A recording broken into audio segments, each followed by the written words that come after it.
It's too bad it takes a crisis to really elevate the heroic work of school nutrition professionals. These frontline workers in our nation's schools are superheroes. They bring a smile, they bring a heart.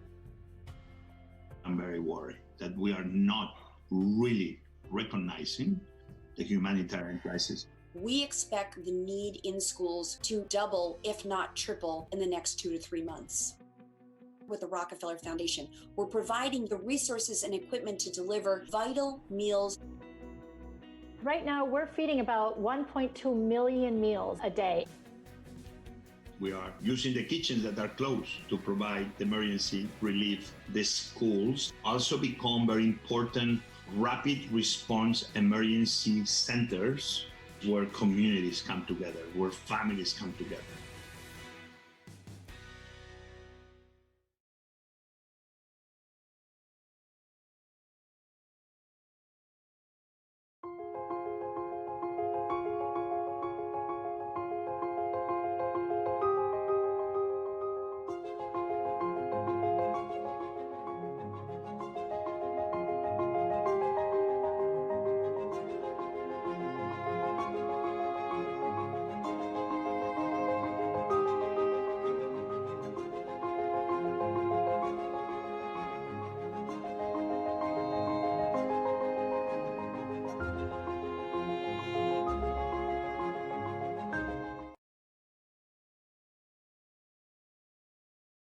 Good afternoon, and thank you for joining us today for our conversation on a subject that could hardly be more important. We are so pleased to be joined today by a couple of experts in the field.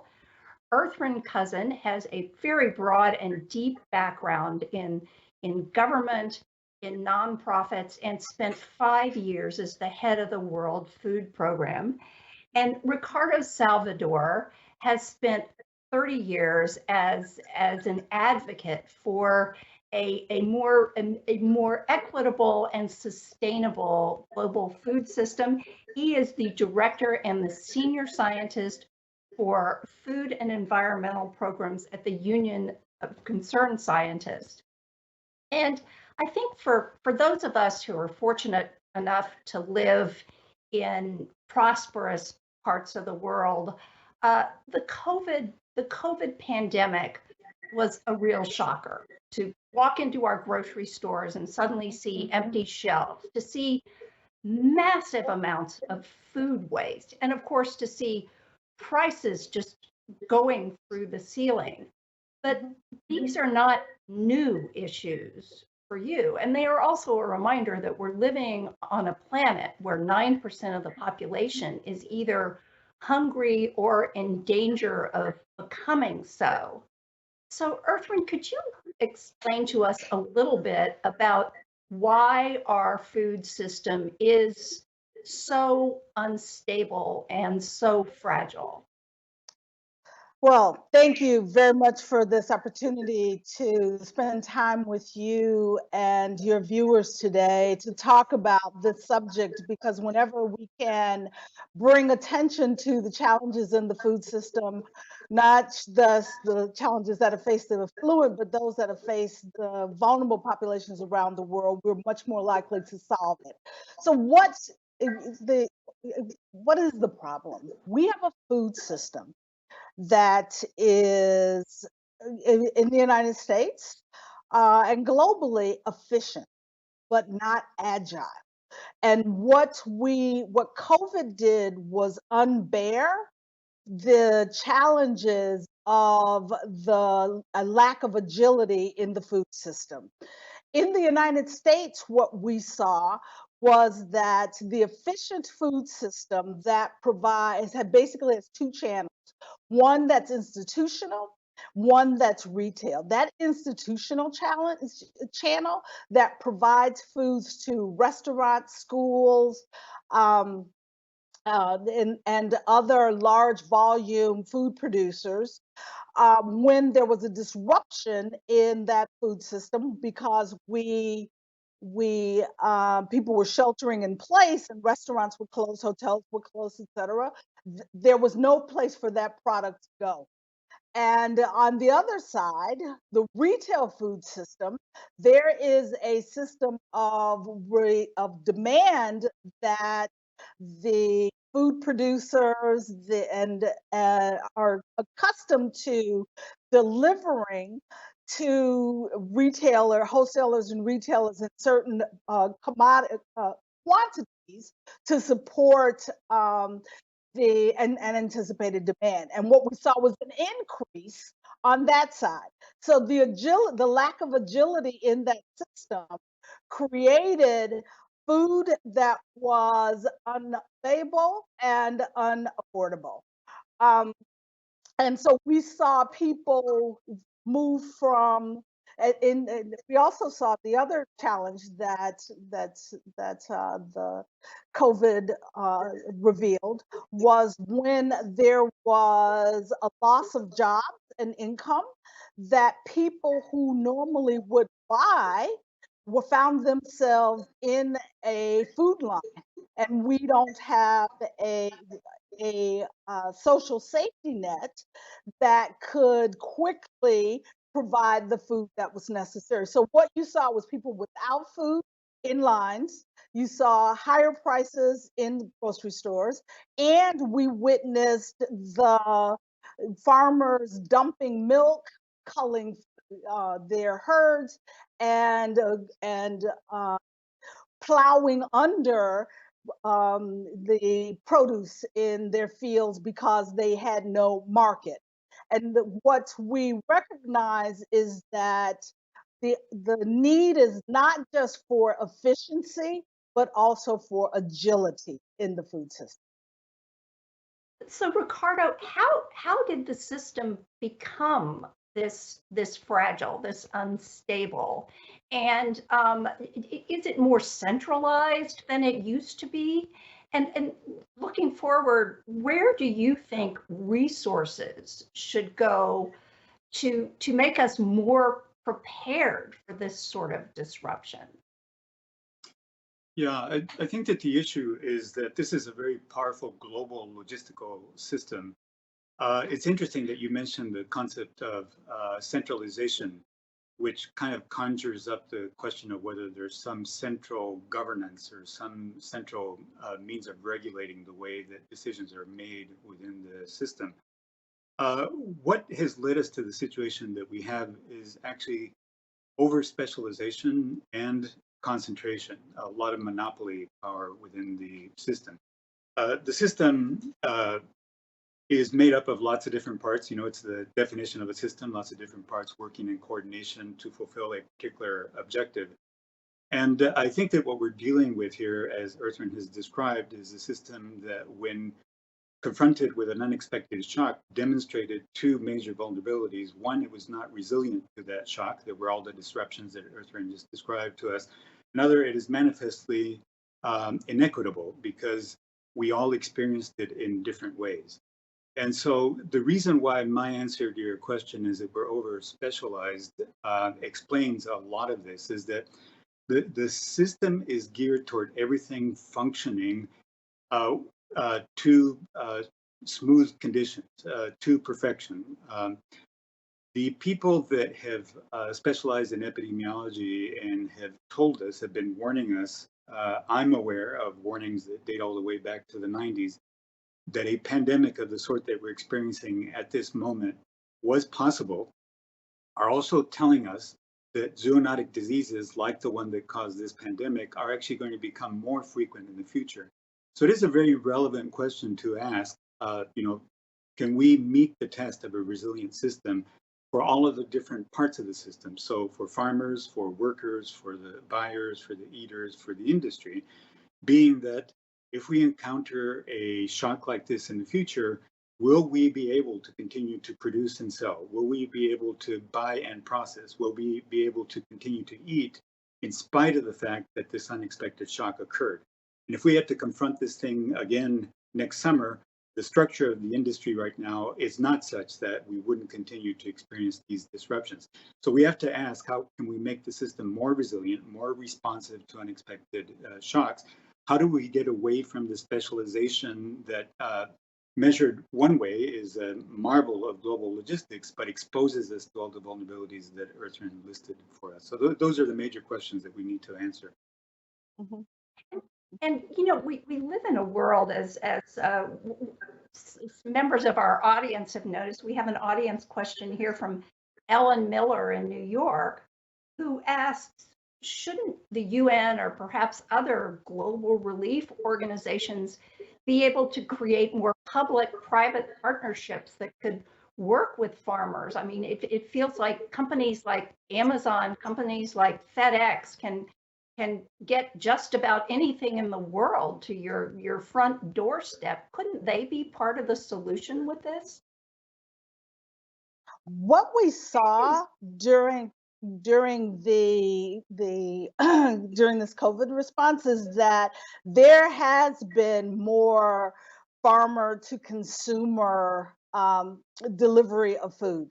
Not just through Amazon, Walmart, but through farmers markets, through co-ops. But what we also recognize, and this was that those services were available to consumers who could afford it. And it was much more available, of course, than to the affluent than to the poor. In the United States, those who are SNAP beneficiaries, what were the old food stamps, could not use those SNAP benefits to purchase food direct from a farmer market or direct from a cooperative. And so but if you could, we also saw a 150% increase by, as I said, the affluent in accessing directly from internet purveyors, from everything from Amazon to direct to farm, direct from farm commodities. And that's where, when you talk about where we need to invest, both domestically and internationally, it is in ensuring that we have systems that are not only accessible, but affordable. That we are providing both from a government public benefit standpoint, the support that is necessary to ensure that those who receive government benefits have those same access to food as the affluent, and that we have processing facilities that are close enough to the consumer that they make that food affordable. Well, Ricardo, on top of this crisis, we also have the chronic problem of climate change. To what degree does our food supply system, does our food chain, does international agriculture contribute to the environmental crisis that was with us before COVID and will be with us once COVID is presumably, tackled? Yeah, there's two aspects to that question. Agriculture is involved with climate change, both as one of the industries that contribute to climate change, but also as one of the industries that needs to be resilient to climate change, meaning it needs to be able to continue to deliver food and all of the industrial products that it generates in spite of climate change. And it still has another role, which is that it could actually help to mitigate climate change. Now, let me walk through this just very carefully. There are actually larger contributors by far to climate change. So, the fossil fuel industry, the energy field construction, and so on. If you include all aspects of the food system, not just production and agriculture, you can get into a percentage, maybe a little bit north of 20% in terms of the agri-food system contribution to climate change. Now, the interesting thing is that climate change will disrupt production. The way that it will show up for farmers and for the industries that buy from farmers is very similar to what the pandemic has done. That means that there will be failed production. That means that what people are expecting to buy will not be available. And that means that these industries and those farmers have exactly the same interest that we have right now in figuring out how we can become resilient to these kinds of unexpected shocks. Now, the good news is that shifting the structure of agriculture, which is entirely possible to do, these are decisions that are up to us to make and to industry and to government to make jointly, can help to mitigate the worst contributors to climate change from agriculture. These tend to be the misuse or mismanagement of nitrogen fertilizer.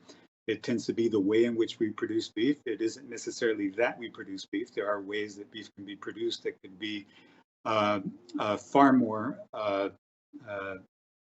or far less of a problem for climate change than the system that we have run it right now, and that is a matter of active research. Key thing is that agriculture could contribute to sequestering carbon, in other words, to reverse the thing that is actually causing climate change at the moment. So it is a very relevant question that has to do with everything that the pandemic is highlighting right now. Are we smart enough and are we responsible enough to look ahead and prepare ahead of a disaster so that we can be resilient to climate change? And Ricardo, what are some of the practices in agriculture worldwide that you think are contributing the most, that really need to be changed most quickly and most urgently? Well, I mentioned a couple of them. Let me start out with the one that is the obvious one and the one that I mentioned where there's active research. The way in which we currently produce beef is one of the major contributors. One of the factors has to do with the fact that what beef do is convert roughage, material that human beings wouldn't be able to eat directly, into an edible product, protein-rich food. The biological process that they undergo means that they use in order to be able to produce that means that they partner with bacteria, and bacteria in their digestive tract actually create the byproduct of methane, which is one of the most active greenhouse gases. Now, the active fields of research are to ask the question, is that necessarily a part of the digestive process? Can we change that? But more importantly, the actual production processes to date have involved extensive grazing of beef to fatten them up in tropical areas of the world that have necessitated deforestation. And it's that deforestation which has unlocked, first of all, the carbon in the forests, and second of all, the carbon in soils, which is made available when we disrupt the natural ecosystems. That's further accelerated when we get into row crop planting, which is typically large extensions of monocrop, that means the same plant, that are annuals, meaning that we disrupt the soil structure every year. So that releases more carbon. The organic matter that is stored in the soil is disrupted, it's oxidized, and then it's released as carbon dioxide. Furthermore, in order to stoke the productivity of those crops, we fertilize with nitrogen. And that nitrogen can be mismanaged in such a way that it can also create potent greenhouse gases through a number of different channels. But nitrous oxide would be one of them. And particularly when you have ponded soils, and rice production is the optimal example, but the production of any cereal grain can lead to the generation of nitrous oxide again. So row crop production and intensive monocrops at large extensions with mismanagement of nitrogen fertilizer, that's tied to the final finishing stage of beef production, and beef production itself, if it involves extensive grazing on deforested lands. All of that is the complex or the syndrome that gives us the climate change problem out of agriculture. And there are smarter ways of doing that, as I've mentioned. So, Earthrin, you sit on the board of Bayer, which owns Monsanto, which I don't think a lot of people realize has essentially got a monopoly on the seed industry. What would you like to see corporations do to sort of step up to do things like encourage things like crop rotation? If you're a poor farmer in an underdeveloped country, of course you are going to plant the same crop over and over and over again to maximize the amount of money that you can earn to feed your family, even though it does come at a longer term consequence to the environment. Well, let me first of all say that Bayer does not have a monopoly on the seed industry. Okay. There are many competitors several large competitors in the seed industry from the commercial standpoint, as well as any number of small seed producers across the developing world that Bayer does not compete with.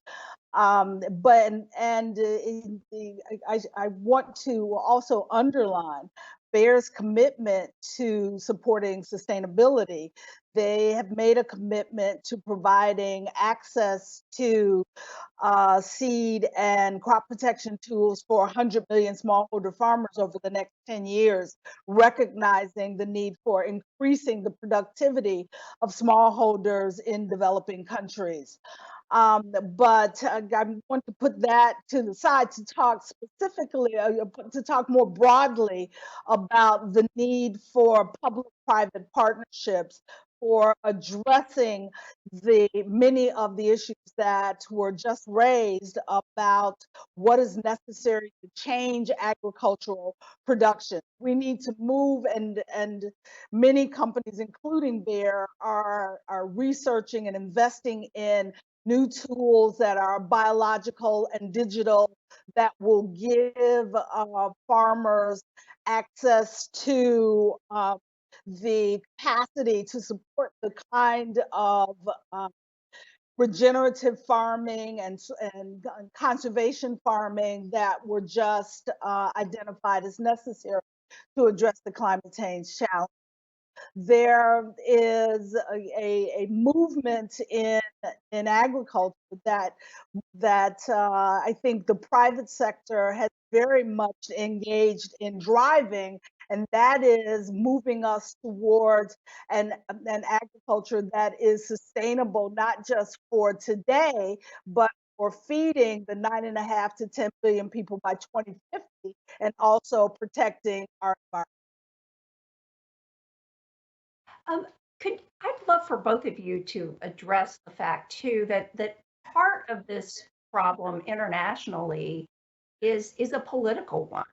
We see migration, we see refugees from political strife. To what degree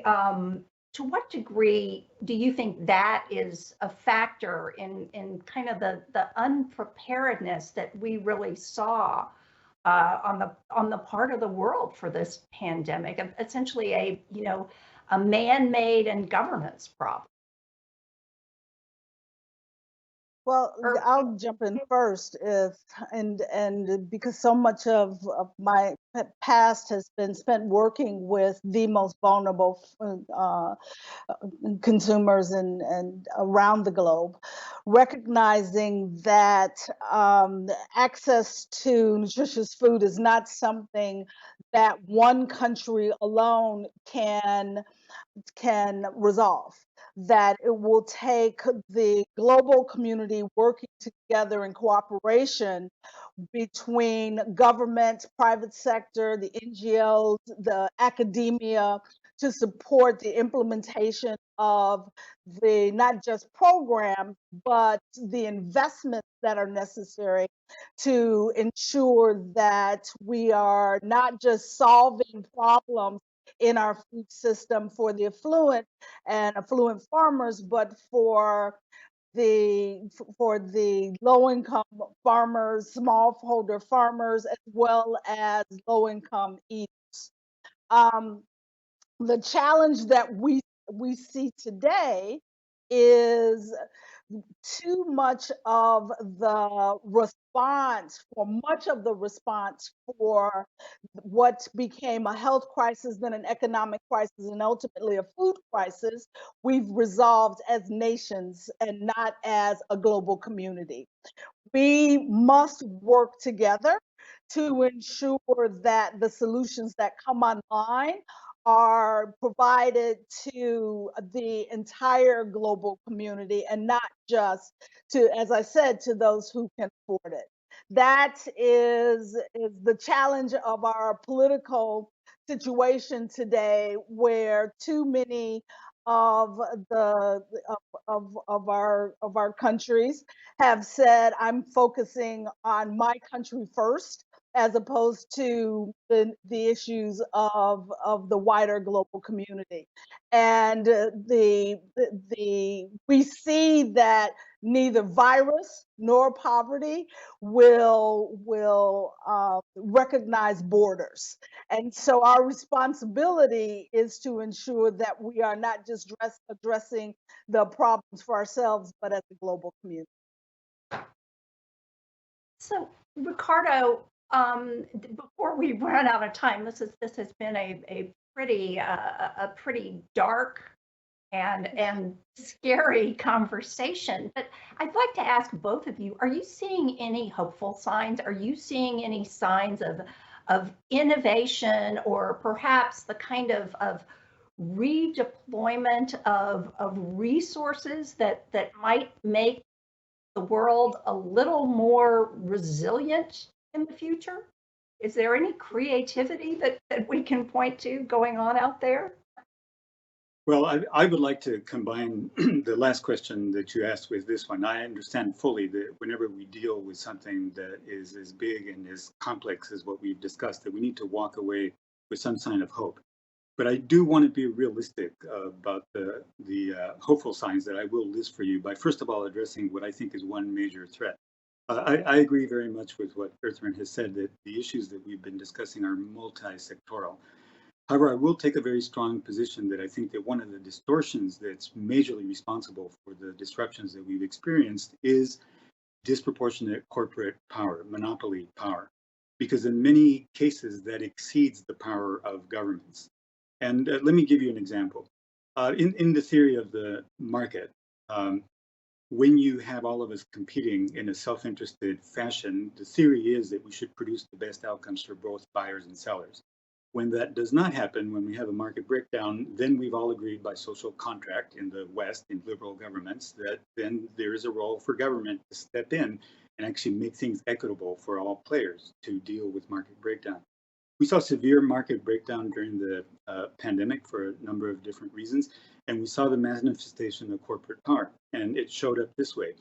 We know what we need to do to protect workers in the field harvesting fruits and vegetables that normally work at close quarters, as well as meatpacking workers that, again, work in close quarters under conditions that make them extremely susceptible to transmission of a disease that travels by aerosols. We know that. Government agencies, CDC, OSHA, have actually specified to the industry, the meatpacking industry, what they need to do. However, we saw differential political power manifested. The meat industry specifically wanted for workers to be declared essential and to show up at great peril to their health and their personal security and that of their communities without necessarily making the adjustments necessary to make their workplaces safer. And they got a presidential executive order in place for that to come about. They manifested political power. The workers don't have that political power and therefore were compelled, if they wanted to keep their jobs, to show up and work under hazardous conditions. Now, this is just one example. That means that as long as corporations have at least that degree of influence, if not are more powerful than governments themselves, then that multi-sectoral scenario where all of us represent our interest and we work out solutions that actually benefit all of us is not possible. It's not within the realm of possibility. So we need to deal with disproportionate corporate power, which right now, given the choice, as we saw in the case of the meatpacking industry, will you make a decision to protect your workers or to secure your profits and shareholder interests? They chose to protect their profits and their shareholder interests.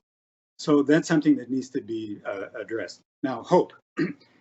We did recover to some extent some stability and manifested some resilience by doing the opposite of what specialization does. That is that we found ways in which we could actually go to redundance, where we could find redistribution in a less concentrated way through mechanisms such as food hubs, or repurpose farm to school networks, reverse them so that communities could go to schools where there were kitchens, where there was distribution of food or a terminal distribution of food, and then access food. Local markets, CSAs, things of that sort manifested the redundant capacity in the system at a regional scale, and that's what we'll need. Well, thank you so much, both of you. That certainly this pandemic has made the world feel like a much smaller and more vulnerable and interconnected place. I'm afraid that's all the time we have for this segment. Thank you again for joining us today. I'll be right back with the CEO and President of Heifer International, Pierre Ferrari. So please stick around.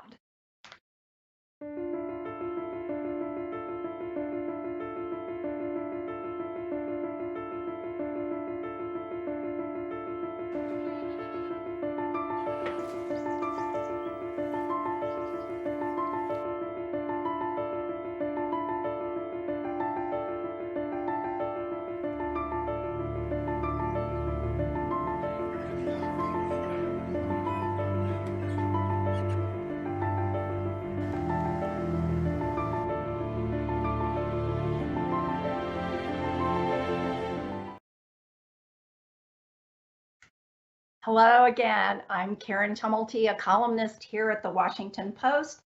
And for our second interview this afternoon, we are being joined by Pierre Ferrari, who spent many years in the corporate world at Coca-Cola, Ben and Jerry's, and is now the head of Heifer International, which is a really creative organization that really goes directly to small farmers and all around the world.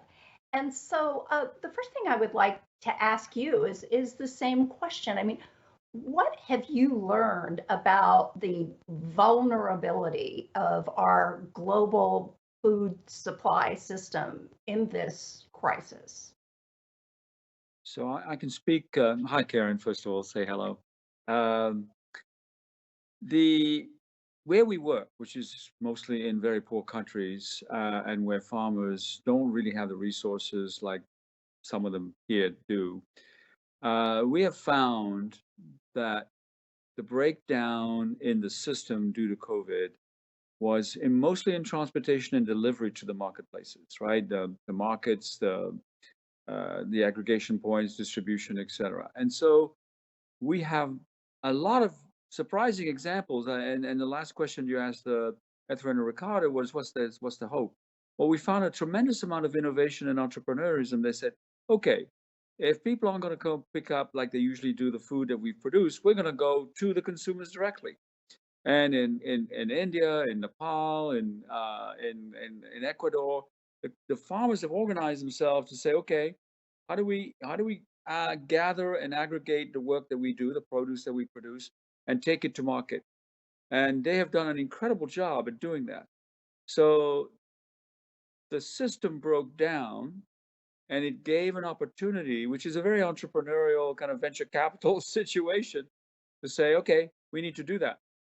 The interesting thing was that capital, to actually get that done, you need trucks, you need a warehouse, you need a whole bunch of infrastructure to actually deliver directly to consumers. Well, they got it. They found it. They were able to do it because it was a very localized system. They knew the bankers, they're probably related in some way if you think about about the communities in which they operate. So we are left, and we're working right now with providing participatory capital to make sure that this is enduring, that it's sustainable, that the actual infrastructure that's required to create the kind of flexibility that Etherin was talking about is actually permanent. Because that permanence then will allow the farmers to be freed from the sort of oligopolistic uh, perception and structures that Ricardo was talking about, which is absolutely true. So I'm actually very optimistic in the countries where we work. There are some other forces that make it very difficult. For example, in India, large numbers, I'm talking about hundreds of thousands of people, if not millions, have been displaced from their jobs in the big cities, Mumbai, Chennai, etc., New Delhi, and are moving back to their villages in states like Bihar. And in most of these states, the food security is not high, and suddenly you're bringing in millions of people back into a state where there's not enough food for the existing population, and suddenly you've got several 100,000 people coming back with no money and very poor land access. So there is a substantial breakdown, and not in the food supply so much, but just in the fact that the demand for food has just shifted over to a place that's just not ready for the food system to accommodate. But they will. There's something extraordinarily powerful about demand generating supply, but it does take time, and in the meantime, lots of people are going to be hungry, if not starved. Well, you talk about the creativity and the flexibility of these small individual farmers in some of the most distressed places of the world. How much of a capital investment, what's the scale we're talking about to really make a difference in the life of, say, a farmer in Bangladesh? How Yeah. much money and resources are we really talking about? Yeah, I'll give you a specific example from Nepal rather than Bangladesh. So we've organized a large number of farmers, and they're organized around co-ops. We have a community of about 2,000 goat farmers who were actually quite successful in growing goats, farming goats, and then selling them to market through the systems that existed. When COVID arrived, suddenly the channel through which they were distributing their goats dried up. People didn't turn up. They were sick. There was a lockdown, etc. So what they needed were trucks. They needed some trucks to take their goats to market in Kathmandu and other major cities. The investment that was made for these 2,000 farmers, we provided $30,000. They provided $30,000. The community itself was able to raise $30,000, and the local banks also stepped up with a loan of $30,000. So with almost $100,000, these farmers were able to equip themselves to distribute the product very rapidly and very effectively. And these communities, actually, in this time where prices did go up a little bit, are prospering because they managed to take advantage of the situation. So you're talking about 2,000 farmers, about $100,000 to build an infrastructure and a distribution system that allowed them to reconnect with the market. That's kind of the order of magnitude. So if you're thinking about 100 million farmers or 200 million farmers times maybe something like $5,000 farmers, you're talking billions of money that would actually help to build an infrastructure that provides the flexibility that Earthrin was talking about. That they have, instead of being dependent on large organization or transportation organization or even seed producers. Ephraim is right. There's a large number of seed producers all over the world. The issue for farmers is the quality of the seed.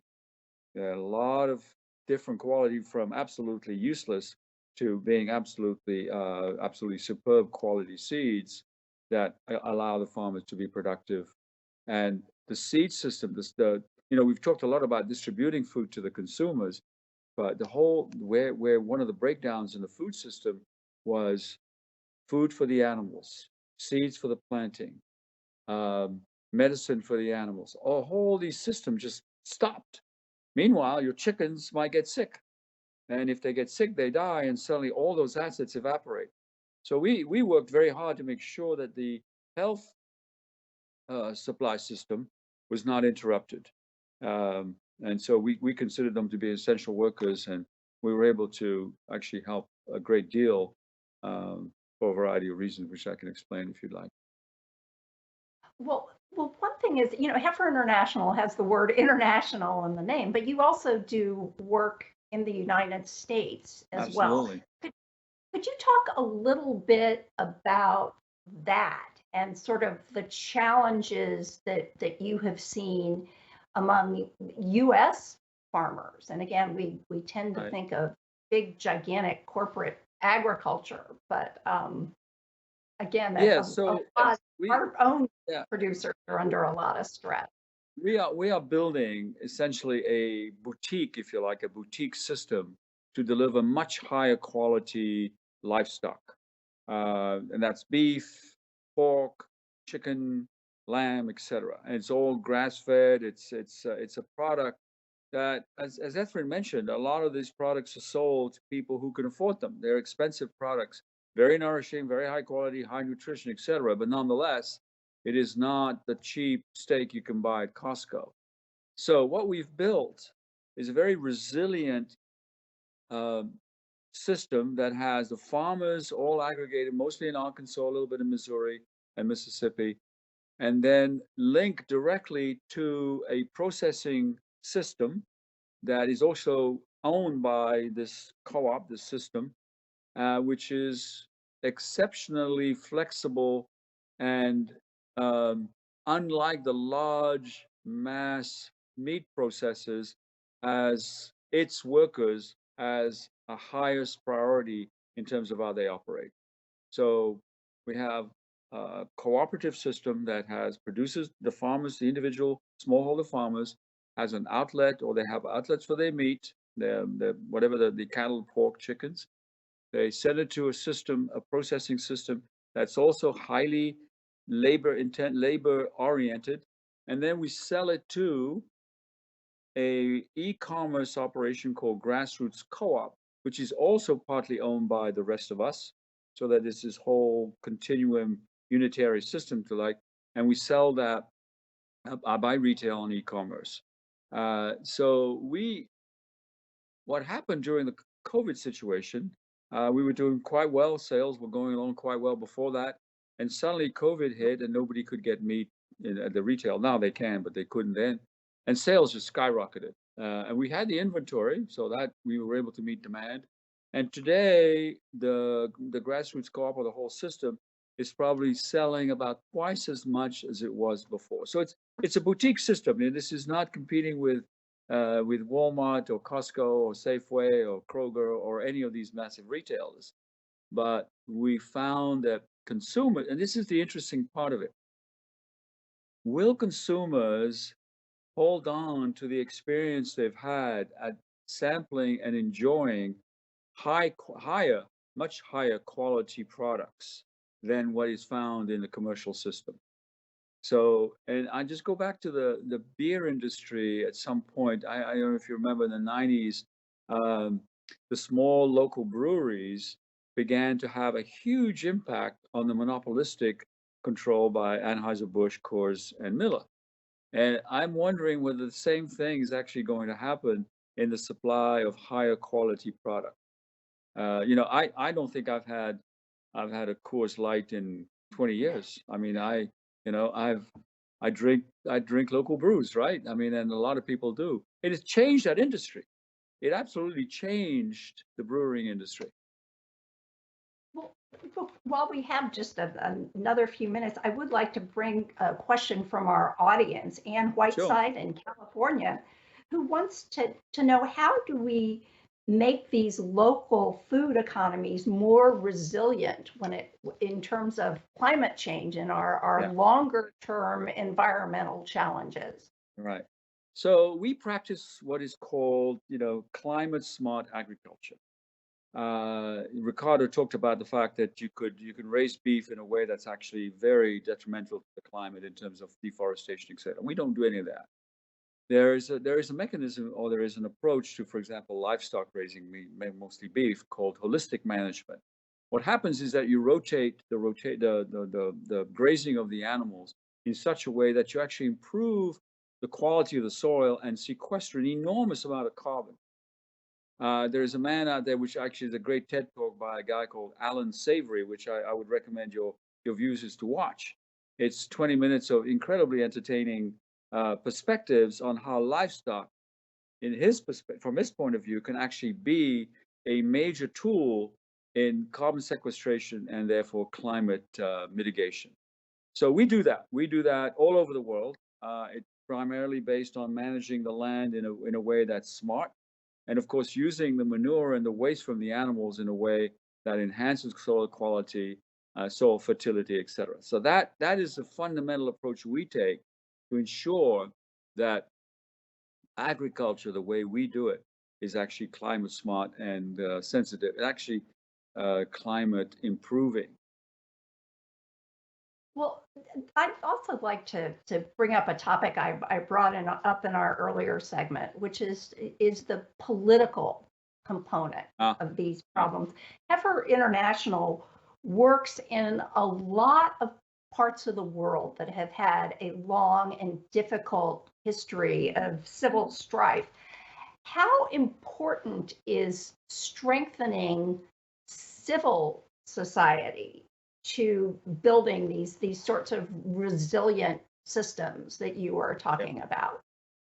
So it's extremely important. And the way we try to approach that, and I think we've been quite successful, is to work with local communities. Okay. So we've got to create a sense of community and participation and inclusion across the whole villages where we work. Then form collective operations. Generally, they're co-ops, cooperatives, just the way they are in this country. And once you've got these cooperatives successfully connecting to markets and generating positive cash flow for the communities, now that develops economic and political power. They can then go to local, regional, provincial, national governments and begin to demand change, such as, for example, can you build a road? Can we have electricity? Can we have municipal water systems? All sorts of fundamental requirements to build a society that is stable and flexible and resilient. But until these communities, especially the poorer communities, can actually show that they have economic power, right? Economic advantages, that they are generating income for themselves and capital for themselves, they will not have power. And our work is very much oriented towards developing these political capacities on the part of co-ops all over the world.